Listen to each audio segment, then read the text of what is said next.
زكي بدر اقوى وزير داخليه شافته مصر.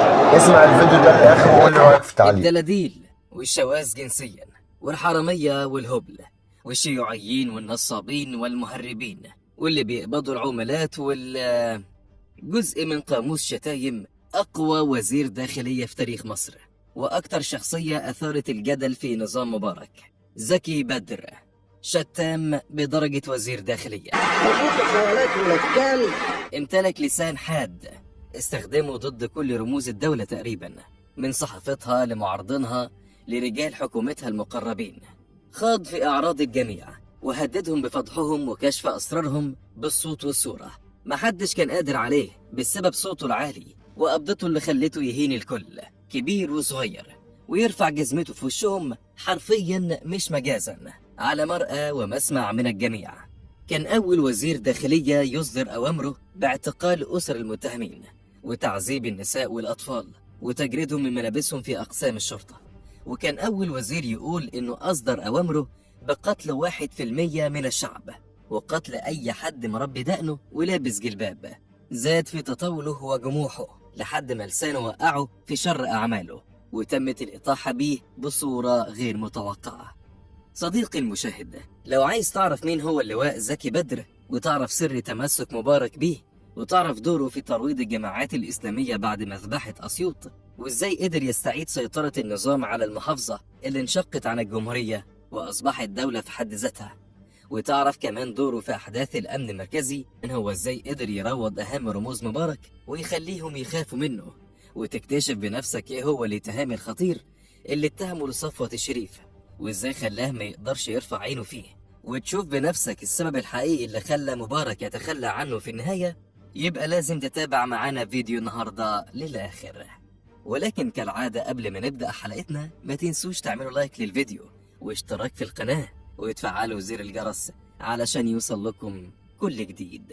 بعد اغتيال الرئيس السادات واجه الرئيس مبارك في بداية حكمه مشكلة الجبهات اللي كان السادات فتحها عليه قبل اغتياله، بداية من التيارات الإسلامية للتيارات النصرية والمعارضة مرورا بالشارع ووصولا للدول العربية. وهنا حاول مبارك اللي كان معروف عنه في البداية إنه كان شخصية حذرة جدا يتبع سياسة مختلفة عن الرئيس السادات علشان يضمن بيها بقائه في الحكم، فقرر إنه يتعامل بود وحذر لكسب المعارضة والتيارات الإسلامية وعلشان يرجع العلاقات من جديد مع الدول العربية. لكنه بعد فترة واجه مشكلة في السيطرة على الجماعات الإسلامية والمعارضة، فقرر إنه يكرر نفس اللي سادات ومن قبله عبد الناصر عمله، لكن بطريقة جديدة. ما هو كل حاكم وليه طريقة، وكانت الطريقة هنا هي إنه يستخدم مساعدين ليه أو أدوات لتنفيذ سياساته، وكان من أهم الأدوات دي هو اللواء زكي بدر اللي تعرف عنه جموحه وقسوته ولسانه السليط. فاللواء زكي بدر اللي اتولد في 28 فبراير سنة 1926 في قرية منشأة عصام التابعة لمركز شبين الكوم محافظة المنوفية، وفي المصادر الأجنبية بيتذكر إنه من مواليد محافظة المنيا. كان رجل بوليس صيته سبقه في الانضباط والقسوة، فبعد التحاقه بأكاديمية الشرطة اللي اتخرج منها سنة 1946 اشتغل بدر مباشرة في الأقسام ومراكز الشرطة زي أغلب خريج الداخلية، لكنه بسبب صرامته وحدته في التعامل مع القضايا واهتمامه بشغله اترقى سريعا. وفي فترة بداية الثمانينيات كان بدر أصبح عنصر مهم من عناصر وزارة الداخلية، وده كان الوقت اللي وقع فيه حادث اغتيال الرئيس السادات سنة 81، وبعدها حصلت أحداث أسيوط المعروفة باسم مذبحة أسيوط، لما حاول مجلس شورى الجماعة الإسلامية تنفيذ محاولة للسيطرة على الحكم من أكبر معقل تجمع ليهم في الوقت ده، وساعتها قدرت عناصرهم المسلحة تسيطر بالفعل على بعض المراكز الحيوية في أسيوط زي أقسام الشرطة ومديرية الأمن، وبعد مواجهة استمرت لساعات بينهم وبين عناصر الأمن تم القبض عليهم وفشلت خطتهم. وأحداث المذبحة دي بتفاصيلها احنا اتكلمنا عنها بالتفصيل قبل كده في حلقة عبود الزمر. المهم انه بعد كده عانت محافظة أسيوط من تبعات الاضطرابات اللي حصلت، وأصبحت المحافظة بؤرة للإرهاب وعمليات الكر والفر، وعاش أهل المدينة في حالة طوارئ وقلق مستمر، فانتشرت كمان التفتيش والوحدات العسكرية في كل مكان، واتقفلت الشوارع وأصبحت الكنائس محاطة بالحراسات الأمنية. وبقت ساعتها أسيوط في يوم وليلة مش بس محطة أخبار وسائل الإعلام المحلية، بل وكمان وكالات الأنباء العالمية. كان المحافظ الوقت ده هو اللواء محمد عثمان إسماعيل، اللي كان يعتبر هو المسؤول الأول عن عملية الإفراج عن الإخوان المسلمين في عهد السادات، لما كان السادات عاوزهم يقفوا ضد الناصريين والشيوعيين. وكان إسماعيل وقتها معروف كمان بتهاونه مع الجماعات الإسلامية، للحد اللي خلاه يتوجه ليه اتهام بإنه موالي ليهم. وعشان كده تم الاستعانة باللواء زكي بدر، اللي تولى إدارة شؤون محافظة أسيوط في 20 مايو 1982، يعني بعد اغتيال السادات ب6 شهور. وساعتها واجه بدر حقيقة إن المحافظة كانت أصبحت تقريبا تحت سيطرة الإخوان المسلمين بعد ما فرضوا هيمنتهم على معظم الهيئات، وبالأخص هيئة تدريس جامعة أسيوط، أثناء وجود نائب المرشد العام لجماعة الإخوان الدكتور محمد حبيب، الأستاذ في كلية الطب. ده غير سيطرة العائلات الإخوانية الكبيرة على المناصب المهمة في القضاء والنيابة والشرطة. فالتحدي هنا ما كانش سهل، لكن اللي حصل هو إن زكي بدر قدر في خلال 3 سنين إنه ينظف أسيوط من عناصر الجماعات الإسلامية، ويحولها من محافظة خارجة عن القانون لمحافظة زي باقي المحافظات. ساعتها بدأ زكي بدر في ترتيب أولوياته، واللي كانت متمثلة في القضاء على عنف عناصر الجماعات الإسلامية المسلحة وكسر شوكتهم، خاصة بعد ما زادت حدة العمليات الإرهابية اللي تمركزت بصورة خاصة في المدن والقرى التابعة للمنطقة الشمالية لأسيوط والقريبة من محافظة المنيا، وكمان بعد ما زادت التهديدات ضد الكنايس والمواطنين المسيحيين. وفي طريقه لتنفيذ خطته للسيطرة عليهم، قرر بدر إنه يبالغ في توفير الدعم اللازم للمواجهات الأمنية، فكانت النتيجة هي تحجيمهم بالفعل. لكن في نفس الوقت كان المقابل هو إن شعب أسيوط هو اللي دفع الثمن بعد ما تم استنزاف ميزانية وموارد المحافظة. فعانت المحافظة بأثر رجعي من تبعات توقف الحياة بسبب الإرهاب، وعانت من استنزاف مواردها ومن تدهور الحالة الاجتماعية، فزادت معدلات البطالة والهجرة الداخلية والخارجية. لكن وعلى الرغم من نجاح بدر في ردع العناصر الإسلامية المسلحة، إلا إنه كان عارف حدوده كويس، وكان متسق ضمنيا مع سياسة مبارك في الحد من تعنيف الإخوان. فالدولة وقتها قررت ما تدخلش في مواجهة حقيقية مع الإخوان، واعتبرتهم قوة إسلامية سلمية مقارنة بالعناصر الإسلامية المسلحة. وكان واضح ده في انتخابات 1984 اللي فاز فيها تحالف أحزاب العمل الإسلامي مع حزب الوفد ودخول الإخوان البرلمان. زكي بدر بقى في الانتخابات دي وبعدها كان متبني صف الحزب الوطني، وقام بالدعاية بنفسه ليه، فبدأ يلمع اسمه كمهاجم دائم لأحزاب المعارضة والإخوان. وأصبح زكي بدر محافظ أسيوط مواجه شرس للمعارضة في البرلمان والصحافة أكثر من أي رمز من رموز النظام، وبدأ يخرج في المؤتمرات ويتهم المعارضة باتهامات زي الشيوعية والإلحاد، وبدأ كمان يظهر قاموس شتايمه للعلن. فكان بيستخدم عبارة دول ناس جربانة وأوساخ ما ينفعش معاهم إلا ضرب الجزم مع المعارضة، وعبارات مهينة ونابية وتمس الأعراض على الإسلاميين. والغريب هنا يا صديقي إن بدر بمجرد ما أصبح تحت الأضواء اتحول هجومه عشان يطول رموز الحزب الوطني نفسهم، وبسبب ألفاظه وحدته أطلق عليه الشعب اسم المحافظ الشتام، أو بالتعبير العامي كده الرداح. لكن بدر وقتها كان بيشفع له كمحافظ حاجتين: الأولى هي تقربه من أهل المحافظة عن طريق مشاركته في مناسباتهم، وخاصة الحضارات الصوفية والليالي الرمضانية والمسابقات وحلقات الذكر، ودي ميزة ما كانتش مهمة قوي، أو ما كانتش مهمة أصلا ولا ليها وزن أو لازمة عند الحكومة من الأساس. أما بقى الميزة التانية فكانت هي كفاءته المهنية والنجاحات الأمنية الكبيرة اللي حققها، وكمان قدرته وسيطرته السريعة على الأوضاع مهما كانت خطورتها واتساعها أو عشوائيتها. وعشان كده ده كان سبب كافي لترقيته من منصب المحافظ الشتام إلى وزير الداخلية البذيء. ففي سنة 1986 شهدت داخلية مصر اضطرابات خطيرة بين عناصرها، وده كان في عهد وزير الداخلية اللواء أحمد رشدي، بعد ما قام عناصر الأمن المركزي بتنظيم احتجاجات واسعة تسببت في حالة من الانفلات الأمني استمرت لمدة أسبوع، وتعرفت الأحداث دي بأحداث الأمن المركزي. وكانت أغلب الأقاويل بتأكد بصورة كبيرة على إنها كانت مؤامرة مقصودة، للإطاحة باللواء أحمد رشدي. المهم إنه بعد الحادث ده قدم أحمد رشدي استقالته عشان يتولى بعده اللواء زكي بدر الوزارة في فبراير 1986، ويكون هو تاني محافظ لأسيوط يتولى وزارة الداخلية بعد الوزير ممدوح سالم. طبعا سبب اختيار الرئيس مبارك لزكي بدر كان هو كفاءته وقدرته على ردع العناصر المنشقة زي ما قلنا. فبعد الأحداث دي كان لازم يتم اختيار وزير قوي يقدر يسيطر على عناصر الشرطة قبل ما تزيد حالة الانفلات الأمني وتخرج الأمور عن مسارها. وبالفعل قدر زكي بدر يحقق ده، وبمجرد تعيينه قام بطرد ونقل المئات من مسؤولي الأمن المركزي. في الوقت ده اتعرف عن بدر قسوته مع الجميع بما فيهم عناصر الأمن نفسهم.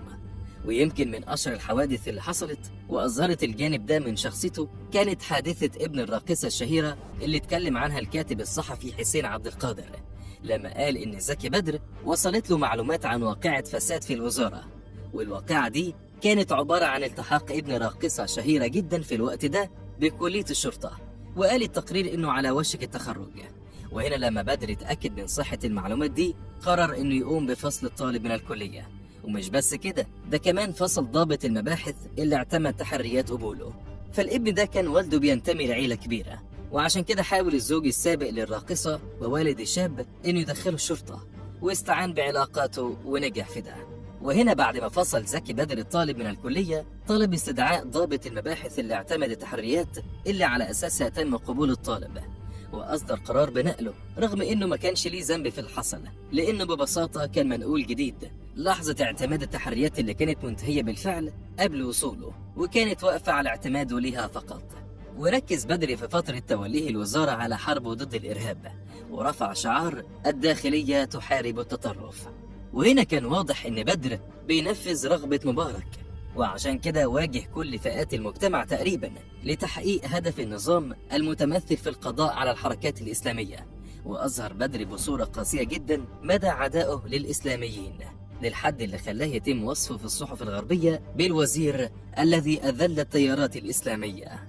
كانت سياسات بدر الوحشية بدأت تطال الجميع وتوصل لكل مكان في مصر تقريبا وحتى في الجامعات، وده اللي خلى نشطاء حقوق الإنسان في مصر يوجهوا الاتهامات ضده بسبب انتهاك الحريات المدنية. لكن طبعا أكبر مواجهاته التعسفية كانت ضد التيار الإسلامي. ففي خلال شهور قليلة من توليه كان بدر اعتقل الآلاف من أعضاء الجماعات دي، وبدأت تتسرب الأخبار والتقارير على الحالة المزرية والتعذيب والقمع اللي واجهوه بأوامر من داخل السجون، لحد ما جه الوقت اللي شهدت فيه مصر ذروة المواجهة بين بدر وبين التيار الإسلامي، لما وجه أوامره بالقبض على أقارب وأسر قيادات الإخوان، وأمر بتعرضهم لأقصى أنواع التعذيب في الأقسام، وخاصة اسم شرطة عين شمس وإدارة مباحث أمن الدولة. والقصة دي بدأت في يوم الأربعاء 7 ديسمبر 1988، وتحديدا في حي عين شمس، لما تلقى زكي بدر خبر عن مسيرة كانت الجماعة الإسلامية بتخطط للقيام بيها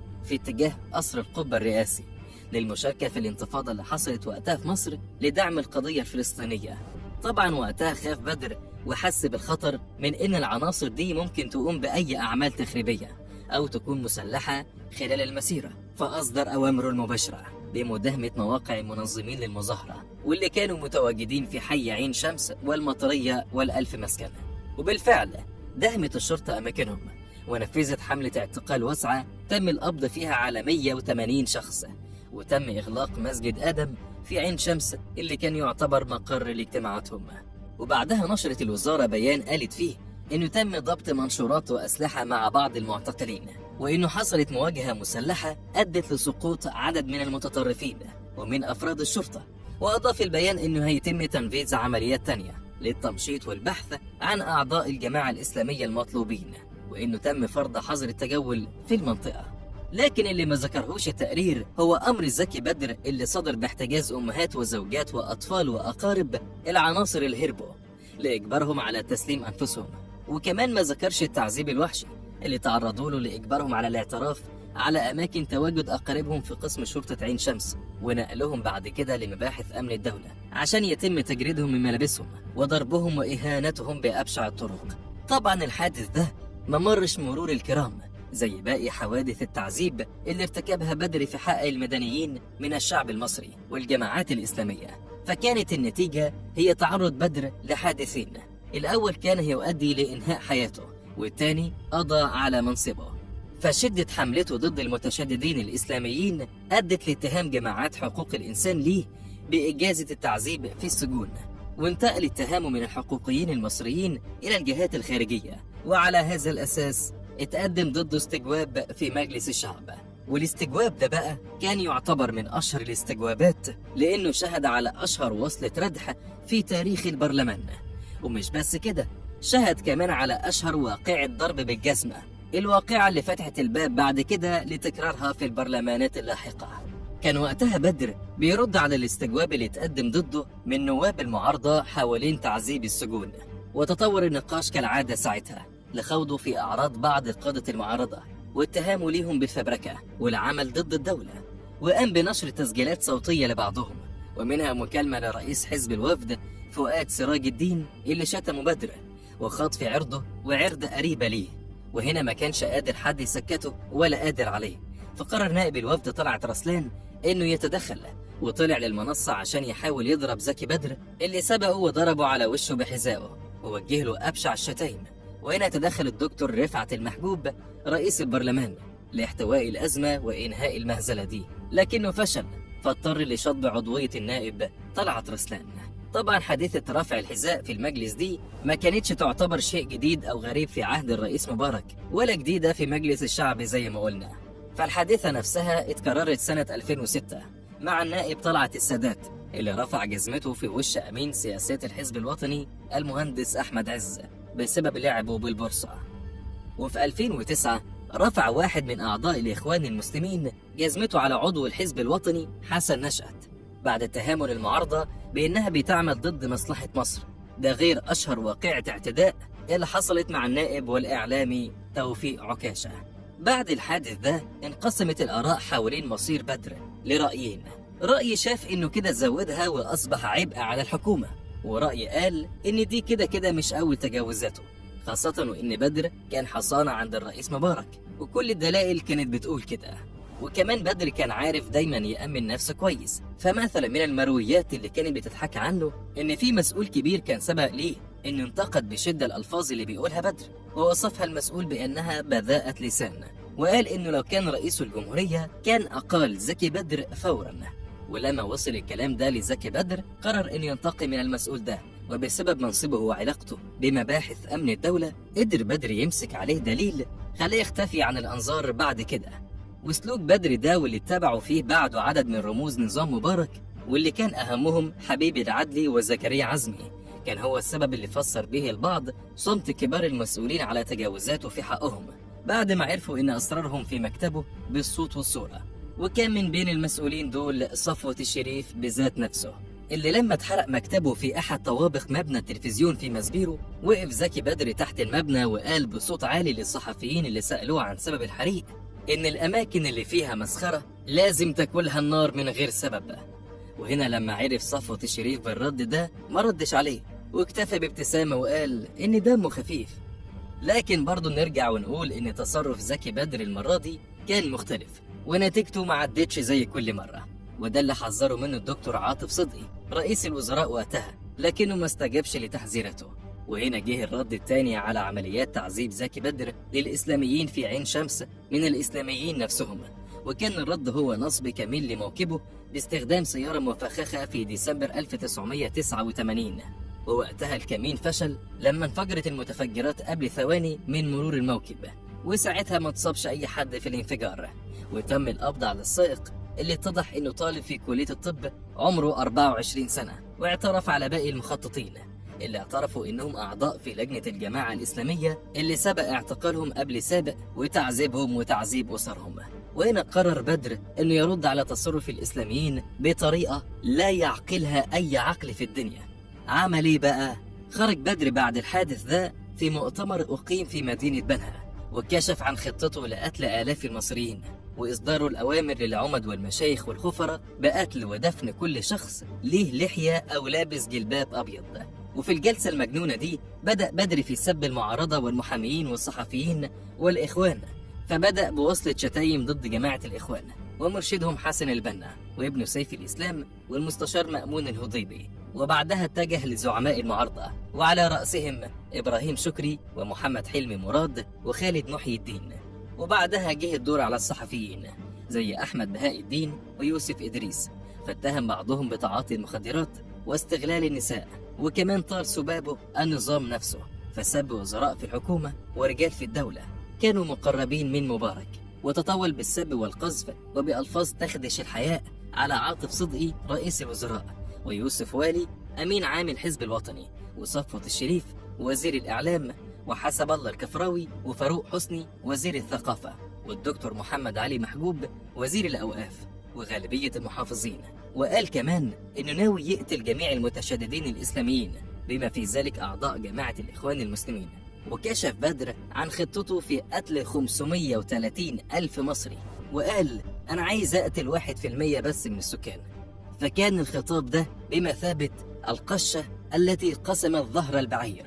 وبعدها بأقل من شهرين أصدر مبارك قرار بإقالته سنة 1990. وهنا رجح بعض المؤيدين للرأي اللي قال إن زكي بدر حصانة، إن بدر كان في الوقت ده برضه في مأمن، لأن الوحيد اللي سلم من لسانه كان الرئيس مبارك، ورجحوا إنه كان هيفضل في مأمن لأنه كان قبضة مبارك الحديدية ضد الإسلاميين والمعارضة لولا تطاولوا عليه هو شخصيا. وهنا ترددت قصة قالت التالي: زكي بدر في إحدى الاحتفاليات في محافظة القليوبية سأل في حد هنا، وكان يقصد حد من الصحافة، وأما قالوا له مفيش، رد واتكلم عن أمور خاصة بمبارك ما كانش المفروض يقولها. وساعتها تم تسجيل وتسريب الكلام ده صوت وصورة، ووصل للمهندس إبراهيم شكري رئيس حزب العمل اللي سلمه للدكتور أسامة الباز المستشار السياسي للرئيس، وسلم نسخة تانية للدكتور مصطفى الفقي مدير مكتب الرئيس، فوصل الكلام لمبارك. وطبعا التسجيل ده كان بمثابة فضيحة سياسية بكل المقاييس، وهنا اضطر مبارك لإقالته. لكن الحادث ده طبعا وارد إلى حد ما يكونش دقيق، وعشان كده في الأغلب هيتم الأخذ بالسبب الأوضح لينا، وهو إن تمادي زكي بدر وعدم سيطرته على لسانه وعدم سماعه لنصايح عاطف صدقي كان هو السبب. فمن ناحية مبارك ما كانش عاوز يكرر سيناريو السادات مرة تانية بمعاداته للجميع، وفي نفس الوقت ما كانش عاوز يلفت أنظار الغرب لسياسات وزيره القمعية والمشينة. ده غير إنه كان بدأ يدخل في فترة هدنة نسبية مع جماعة الإخوان المسلمين، وعشان كده كان أسلم حل هو تضحية بزكي بدر. وبعد إقالة زكي بدر تولى اللواء محمد عبد الحليم موسى الملقب بشيخ العرب منصب وزير الداخلية، وكان موسى قبل توليه لمنصبه من الناس اللي ما سلمتش من لسان بدر، وبعد توليه كمان ما سلمش منه. وفي 4 من شهر إبريل لسنة 1997 تم الإعلان عن وفاة اللواء زكي بدر في أحد مستشفيات الولايات المتحدة بعد ما عانى من مضاعفات في الكبد عن عمر يناهز 71 سنة.